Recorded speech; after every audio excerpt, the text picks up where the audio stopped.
여러분 안녕하세요. 8월 8일 목요일 신나게 시작하겠습니다. 미국 시장 브리핑입니다. 주식 시장은요, 흐름을 한번 확인해 보십시오. 10년물 채권 수익률 급락 여파로 주식도 급락세로 시작을 했는데 결국 다우는 약보합, 나스닥 지수 강세 마감입니다. 반도체 지수가 0.7% 이상 오르면서 어제에 이어서 오늘도 기술주 상승을 리딩했습니다. 채권시장 폭등세 지속입니다. 즉 채권 수익률 급락세 지속이라는 뜻이죠. 장기채 수익률 급락을 경기 후퇴 시그널을 해석할 것인지 문제가 되는데 제가 보기에는요, 중공 경기는 분명히 후퇴할 것 같고 글로벌 시장은 뭐 대체적으로 힘들겠지만 미국은 인플레 없이 성장 가능한 것 같습니다. 그래서 글로벌 자금이 미국으로 몰리고 또 연준의 추가 금리 인하도 기대되고 이렇게 채권 시장 베팅이 계속되는 것 같습니다. 달러 지수 97.41로 강달러 유지한 가운데 원 환율 1213원, 원엔 환율 1142원, 위엔 환율 7.06으로 모두 상승했습니다. 유가는 다시 폭락해서 WTI 기준 52불대입니다. 미국 재고 예상과 달리 급증한 것이 오늘 유가 폭락 원인인 것 같습니다. 데이터 정리하겠습니다. 곳곳에서 금리 인하 소식이 들립니다. 뉴질랜드가 5월에 금리를 1.75에서 1.5로 내렸는데 다시 1%로 인하했습니다. 예상 1.25보다 훨씬 높게 전격적인 인하입니다.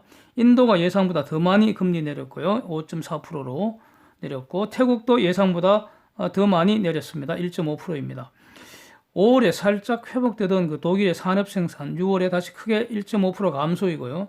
프랑스 수출 수입 모두 감소했고 수출이 더 많이 감소해서 무역 수지 적자 확대됐습니다. 영국의 헬리팩스 주택가격지수 감소세이고요. 중공 외환보유고가 예상보다 더 많이 감소해서 3조 1,040억 불로 발표됐습니다. 브라질 소매 판매 예상보다 감소해서 연율 마이너스 0.3%입니다.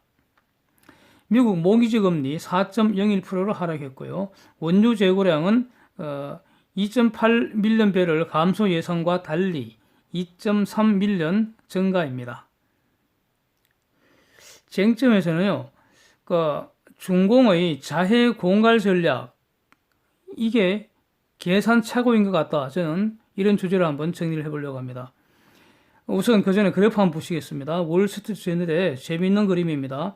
금년 6월 말 기준 1년간 미국의 관세 수입이 대략 600억 불이라는데 그 전해의 300억 불보다 2배로 늘었다는 겁니다. 금년 들어서 4월에 관세 수입이 48억 불, 5월에 53억 불, 6월에 60억 불 이렇게 급증을 하고 있습니다. 자, 문제는 이 증가분의 대부분은 중공 관세 아니겠습니까? 이 관세를 결국 누가 부담하느냐? 이게 이제 아주 재밌는 쟁점인데 반론도 있지만 트럼프 주장은 거의 대부분 중공 수출업자 부담하고 이 중공 수출업자의 관세 손실을 중공 정부가 국가 보조금으로 메워주고 있다는 겁니다. 즉 중공이 부담한다는 거죠. 중공 정부의 달러가 미국 재무부 금고로 흘러들어오고 있다. 이렇게 트윗으로 자랑질 계속 해댔습니다. 그러면서 관세 25% 부과하면 미국 부담은 기껏해야 4% 이내라는 겁니다. 트럼프 이 주장은요, 이렇게 구체적인 숫자를 제시한다는 것은 계산이 이미 다 해봤다는 거 아니겠습니까? 그래서 저는 트럼프 주장이 맞을 것 같아요. 그러면서 한 푼도 부담하지 않을 수 있다. 이렇게 주장을 하는 거죠. 관세 있는 중공을 피해서 관세 없는 곳으로 가서 생산해라. 이런 얘기입니다. 자, 중공의 자해 공갈 작전이라는 거는 이런 거죠. 중공은 지금 트럼프랑 협상하는 게 너무 힘들죠. 그런데 다행히 내년에 대선이 있으니까 저기서 트럼프를 낙마를 시키자 이겁니다. 그렇게 하기 위해서는 무슨 짓이라도 하겠다는 거죠. 이 넓은 의미의 선거 개입이 되는 것인데 지금 무역 협상을 트럼프랑 합의를 하면은 트럼프는 틀림없이 거의 100% 재선될 거라는 거죠. 그러려면 트럼프를 떨어뜨리려면은 미국 경제를 좀 타격을 줘야겠는데, 그러려면 차라리 중공 경제가 타격을 입더라도, 즉 중공 경제가 슬로우 다운 되는 것을 감수를 하고서라도, 그러면 중공 경제가 망가지면은 글로벌 경제가 망가지고 미국 경제도 망가질 테고 그러면 트럼프는 실패하고 그러면 민주당의 누군가와 지금보다는 더 나은 협상을 하는 게 결국 남전장사이다. 이렇게 꼼수를 지금 생각하고 있는 것 같습니다. 트럼프랑 지금 딜하기보다 차라리 트럼프한테 두들겨 맞고 중공 경제 좀 망가지더라도 우리가 망가지면 미국도 타격을 입고 트럼프 실패할 거 아니냐. 이런 계산이라는 겁니다. 저는 이게 계산착오로 보고 있습니다. 중공이 망가져도 미국 경제에 성장할 수 있다는 것이 커들러의 계산이죠. 단 USMCA 빨리 비준해주고 패드가 금리 인하를 해주면은 중공과 협상 없더라도 3% 이상 하반기에 미국 경제 성장 가능하다. 이게 지금 커들러 계산입니다. 이거 한번 보겠습니다. 그렇다면 이제 중공의 자유공갈 전략은 계산착오라는 거죠. 지금 그 글로벌 양적 완화 시대에 확인되고 있습니다. 위에서 본 것처럼 뉴질랜드, 인도, 태국 모두 시장의 예상보다도 대폭적으로 금리를 인하를 했습니다. 한국도 이미 금리 인하했고요. 추가로 인하할 가능성이 지금 대두되고 있습니다. ECB, 일본 모두 추가적인 완화 조치 예고되어 있습니다. 중공도 추가 부양 조치 아마 할 수 있습니다. 그런데 위에서 본 것처럼 안 할 수도 있죠. 네. 자유공갈 전략을 나간다면. 그런데 어쨌든 여기서 잠깐 말이죠. 브라질, 터키, 러시아 장기 환율 추세 한번 보겠습니다. 이거 보고 가겠습니다. 끔찍합니다. 장기 환율 추세를 보면 이 세 나라 지금 환율이 박살이 나 있습니다. 그렇죠? 저런 나라에서 10여 년 사업한 외국 투자자가 있다면 투자 시점보다 지금 환율이 보통 한 서너 배 올라 있으니까 사업을 잘해서 재산이 서너 배 늘어도 본전이라는 겁니다. 달러 베이스로는. 우리가 지금의 원 환율 폭등세에 주목해야 하는 이유이기도 합니다. 만약에 이 환율 폭등세 10여 년 지속되면은 끔찍합니다. 그런 일 절대로 없도록 해야 할 것입니다. 자, 지금 미국 장기채 중심으로 채권 가격 폭등세 지속되고 있습니다. 10년물 T노트 오늘 한때 1.595%까지 하락을 했다는 겁니다. 그러다가 지금 되돌아왔는데 미국 채권 수익률, 국채 수익률 전반적으로 하락세 이어집니다. 그런데 중공의 국채 수익률은 상승하고 있습니다. 즉 글로벌 자금 미국으로 몰린다는 겁니다. 이것은 두 가지 이유 아니겠습니까? 글로벌 자금이 미국으로 몰린다는 것. 하나는 미국이 그나마 성장 엔진이라는 거죠. 또 하나는 패드가 추가 금리 인하를 기대를 한다는 겁니다. 지금 패드 와치라는 툴에서 9월에 25bp 추가 인하할 확률 84%에 거래되고 있고요. 연말까지 두 번 이상 금리 인하할 확률이 82% 이상에서 거래되고 있습니다. 지금 패드 내부에서는 여러 가지 논쟁이 벌어지고 있겠죠. 그 다음에 어떤 보도에는 전직 연준 의장 네 분이서 트럼프 행정부에게 연준 좀 흔들지 말라고 이렇게 공동 기고문도 냈다고 그러는데 어쨌든 시장에서는 앞으로 연말까지 최소한 두 번 이상 금리 인하 있을 거다 이렇게 지금 기대를 하고 있다는 겁니다. 트럼프도 세계의 돈이 미국으로 몰려들고 있다 이렇게 주장을 하고 있습니다. 근데 이 트럼프 말은 지표로 즉 국채 수익률 하락으로 이렇게 확인이 되고 있는 것 같습니다. 그래서 트럼프 말은 뻥은 아닌 것 같고요. 팩트를 전하는 것으로 저는 보고 있습니다. 그렇다면은 요지는 미국 경제가 성장 엔진이다. 인플레는 낮게 유지가 된다. 이거 얼마나 좋은 일입니까? 그래서 추가 금리 인하하더라도 강달러는 막지 못할 것 같고요. 그러면은 글로벌 유동성이 미국 주식도 사고 채권도 사는 이런 현상이 발생하는 거죠. 미국 기업들이 성장을 주도한다는 겁니다. 그래서 미국 경제 강해진다는 겁니다. 인플레 없이 안정적이라는 겁니다. 그래서 주식, 채권의 상승세 지속될 가능성 저는 높다고 보고 있습니다. 그래서 이후에 글로벌 성장 엔진은 미국인데 이러한 미국의 성장세에 중공은 파트너가 아닐 것은 분명한 것 같습니다. 중공은 스스로 자해 공갈 전략으로 나갈 수도 있는 것 같습니다. 실패한다는 거죠, 그게. 그래서 중공은 공산당 체제가 변하지 않는 한 계속 힘들어질 거라고 저는 봅니다. 그럼 누가 중공을 대체하겠습니까? 참 그 재미있는 질문인데요. 아주 중요한 질문인데 베트남이나 인도 이런 그 동남아 국가들 성장하는 거 분명한데 한국이 여기에 동참을 해서 베트남, 인도 등 이 동남아 국가들과 이들의 성장을 리딩을 하면서 한국이 중심이 되면서 미국 성장세에 동참해야 하지 않겠습니까? 이것이 지속 가능한 성장 아니겠습니까? 이 과정에서 경쟁적인 협력 관계, 아주 멋진 그 파트너가 될 수 있는 게 일본 아니겠습니까? 그런데 일본과 다시는 안 볼 것처럼 전 국민을 지금 선동을 해서 일본과 항일 투쟁하자고 지금 저러고 있는 저 사람들이 한국의 성장을 리딩할 수 있을지 매우 의문스럽습니다. 그래서 결론적으로 지금 한국은 정말 좋은 기회를 잃어버리고 있는 거 아니냐. 잃어버린 세월을 보낼 것 같아서 매우 안타깝습니다. 네. 그러니까 질문에 답을 하려고 합니다. 어제 어느 분께서 댓글로 한 나라의 경제 위기에는 그 나라의 환율 폭등이 수반된다. 제가 이렇게 말씀을 드렸지 않습니까?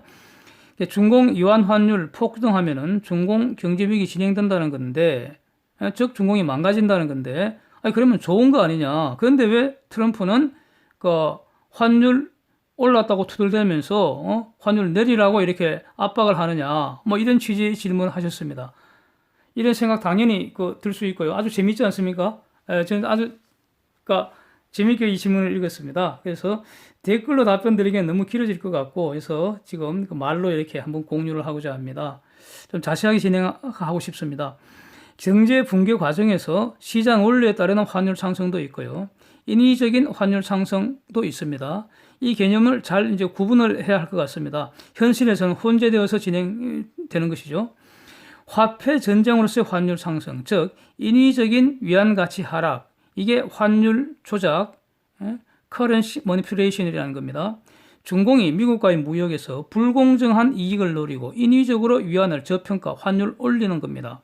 가령 1달러 5위안에서 무역을 시작을 하다가 지금 중공은 국가 경제 체제, 스테이트 이코노미 체제, 국가 자본주의 체제이니까 이 중공이 수출은 늘리고 수입은 줄이고 그래서 무역 흑자를 추구를 해서 위안 가치 6으로 떨어버리는 겁니다.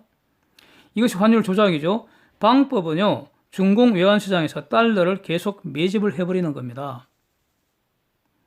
이 인위적 위안 약세가 지속되면은 미국 달러가 고평가되고 중공산은 더 싸게 되니까 더 많이 수입되고 미국산은 더 비싸게 되니까 더 적게 수출되고 이렇게 되죠.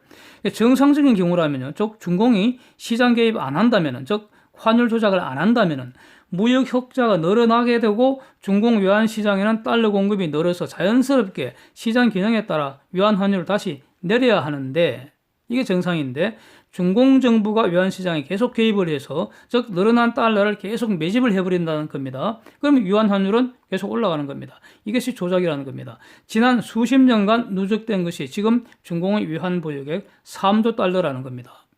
네. 미국이 문제 삼는 것은 이런 경우입니다. 아직도 이런 경우에 해당한다고 보는 거죠. 3조 달러대 외환을 보유하면서도 외환 약세를 허용했다는 겁니다. 쌓아둔 달러를 팔아서, 즉 달러를 외환 시장에 공급해버리면은 외환 환율 상승을 막을 수 있고요. 또 막아야 하는데도 불구하고 안 했다는 겁니다. 그런데 이제부터는 이제 상황을 가정을 해서, 다른 상황입니다. 가정을 해서 미국의 무역 전쟁에서 지속적으로 타격을 입은 중공 경제가 쪼그라들게 되죠. 그러면 수출이 봉쇄되니까요. 지금 관세가 다 틀어막았잖아요. 수출 봉쇄되니까 물건 못 팔고, 그 다음에 외화부채 조달도 힘들어지고 빚은 갚아야 되고요. 그러면 점점 보유한 달러가 줄어들게 되지 않겠습니까? 그래서 일정 규모 이하로 외환 보유고가 줄어들면은, 그러면 유한 환율 급등을 하게 되죠. 그때는 중공 정부가 막고 싶어도 막을 수가 없게 되는 상황이 된다는 겁니다. 예, 되돌릴 수가 없습니다. 아직까지 여기까지 간 것 같지는 않습니다. 예. 약간 다르게요. 약간 다르게. 가령 1달러 5위안에서 이렇게 시작을 할 때 미국 기업이 중공에 10억 불 투자를 하면은, 자, 일단 50억 위안 환전이 될 거 아닙니까? 그 수수료 이런 거 다 무시하면은. 이것으로 중공에서 물건 만들어 미국 등 세계에 팔아서 돈을 벌어보자. 뭐 이런 거 꿈을 꾸고 들어가는 거겠죠. 세월이 흘러서 미국 기업이 철수하려고 하는데, 이게 진입의 자유, 철수의 자유, 이런 게 다 기본적인 그 자유 아닙니까? 네. 자유를 억압하는, 자유를 박탈하는 또 다른 방법이 돈이죠. 만약 중공이 환율을 올려서 1달러 50위안으로 해버리면 어떻게 되겠습니까? 50억 위안 환전하면 1억 달러밖에 안 되네요. 네. 만약 이 사업가가 중공에서 사업을 번성을 해서 6배로 재산이 늘었다는 겁니다. 딱 위안이잖아. 위안 재산이잖아. 그래서 6배로 불어나서 300억 위안이 되었다 해도 이거 달러로 바꾸면 6억 불밖에 안 되잖아요. 10억 불 투자해서 결국 4억 불 손해잖아요. 그러면 떠날 수가 없는 거죠. 떠나고 싶어도 손해보고 어떻게 떠납니까? 묶이는 것이죠. 만약 그것이 달러 10억 불 빌려서 투자한 거라면 어떻게 됩니까? 망하는 거죠. 그래서 한편 미국 정부 입장에서 보면 말이죠. 아니 자기 기업, 미국 기업이 중공에 10억 불 투자했는데 중공이 훔치거나 강탈한 것은 아니지만 결과적으로 나올 때는 6억 불만 들고 나오게 되니까 결국 4억 불 중공이 안 돌려준 거다. 이렇게 계산할 수도 있는 거 아닙니까? 예. 사기나 강탈과 뭐가 다릅니까? 그래서 환율 조작은 허용될 수 없는 또 다른 이유라는 겁니다. 예. 이렇게 제가 가상을 해서 한번 그 설명을 들어봅니다. 국가 대 국가 간 거래에는 이러한 환율 변동 위험 반드시 언제나 발생을 합니다. 만약 위안 환율이 지속적으로 급등할 조짐이 보이면요, 해외 기업들 더 이상 투자 안 하죠. 못 합니다, 그게. 그리고 있던 기업들 서둘러 떠나게 되는 겁니다. 그 경계선상에서 떠날까 말까 고민하던 기업들은 딱 떠나는 결정을 내린다는 겁니다. 그러니까 실물 그 공장은요, 팔고 돈으로 바꾸기가 아주 어렵잖아요. 시간이 걸리잖아요. 그러나 금융시장에서는 바로 반응을 보이죠. 외국인 집중 매도로 주가 폭락이 일어나는 겁니다. 자, 뭐 중공뿐이겠습니까? 한국도 마찬가지죠. 현실로 돌아와서요. 미국이 중공을 관세로 포위하고 공격을 해대니까 중공 경제 어렵겠죠. 그러면 서서히 사람들은 위안보다 달러 가지려고 하겠죠. 예. 시간이 흐를수록 점점 더 많은 사람들이 여기에 가세를 합니다. 그리고 뭐 설마 합의되겠지. 예? 무역협상 합의될 거야. 이렇게 눈치 보고 기다리던 사람들이 포기하고 탈출을 결정하면은 그럼 환율은 더 빨리 올라가는 거죠. 위안 환율은. 미국 입장은 중공이 가진 달러 풀어서 환율 안정시키라고 압박을 하는 것입니다. 예. 3조 달러라는 이 돈을 쌓아놓고 왜 환율 올라가도록 내버려 두느냐 이겁니다. 그 3조 달러를 쌓기까지 환율을 조작한 결과가 지금의 환율이라는 겁니다. 이거는 논리적으로 맞는 말입니다. 그래서 중공이 버티면 미국의 공격은 더 계속되는 겁니다. 중공이 항복하면은 중공 체제가 변하는 것이고요. 더 이상 지금 같은 방식의 성장은 불가능하게 됩니다. 이것이 공정한 시장 개방이라는 거죠. 미국이 이걸 노리는 거죠. 중공도 만만하지 않으니까 상황 전개는 아주 다양하고 아주 복잡하겠죠. 그리고 중공의 대응 전략에 따라서 시간이 더 걸릴 수도 있고 뭐 그렇게 되겠죠. 그래서 이걸 한마디로 제가 어제 중공의 딜레마라고 표현을 한 겁니다. 환율을 방어하자니 그동안 모아놓은 달러 다 바닥나겠고 오르도록 내버려 두자니 미국이 무섭죠. 예. 더 나아가 적극적으로 추가 관세 10% 보복으로 지금 환율 올려버린 것 같습니다. 지금은. 예. 그래서 그러니까 제가 보기에는요. 어쩌면 지금이 그러니까 중공을 떠날 수 있는 시기이지 않을까 이런 생각이 저는 듭니다. 이 시기를 지나서 가령 떠날 기업들, 부자들 다 떠난 뒤에는 미국이 더 이상 내버려 둬버리는 거죠. 더 이상 손에 나갈 거 없다는 거죠. 예. 환율이 수십 배, 수백 배 올라도 미국이 신경 안 쓸 정도가 되어버리면 베네수엘라처럼 그럼 100% 망하는 거죠. 예. 그때까지 탈출 안 하고 버틴 인간은 그럼 뭐 죽는 것이 같이 죽는 것이죠. 그래서 또 현실적으로는요, 이런 극한 사태 이전에 중공 체제, 즉 공산당 체제가 붕괴되고 자유중국이 되지 않을까 또 이렇게 기대하기도 하고요. 이렇습니다. 네, 요약하면은요, 환율 상승은 경제가 나빠져서 또는 환율 조작으로 발생을 할 수 있죠. 경제가 좋아지면 환율은 내려가게 됩니다. 그러나 인위적으로 환율을 일시적으로 끌어내린다고 경제가 좋아지는 것은 아니라는 겁니다. 만약에 경제가 실제로 좋아지는데도 환율이 내리지 않는다면 환율을 조작한다는 강력한 정황이 되는 거죠. 계속해서 달러를 매집하고 있다는 겁니다. 이렇게 답변이 도움이 되기를 바랍니다. 하여튼 환율, 주가지수 매우 중요한 경제 지표입니다. 종합 성적표입니다. 그래서 경제 좋아지면 환율 내리고 주가 오르고요. 경제 나빠지면 환율 오르고 주가 내립니다. 반대로 인위적으로 환율을 내린다고 또 인위적으로 주가를 일시 올린다고 경제가 좋아지는 것이라고 착각하면 안 되는 겁니다. 오랫동안 시장을 속일 수는 없습니다. 오늘은 여기까지 하겠습니다. 함께해 주셔서 감사합니다. 좋은 하루 되세요.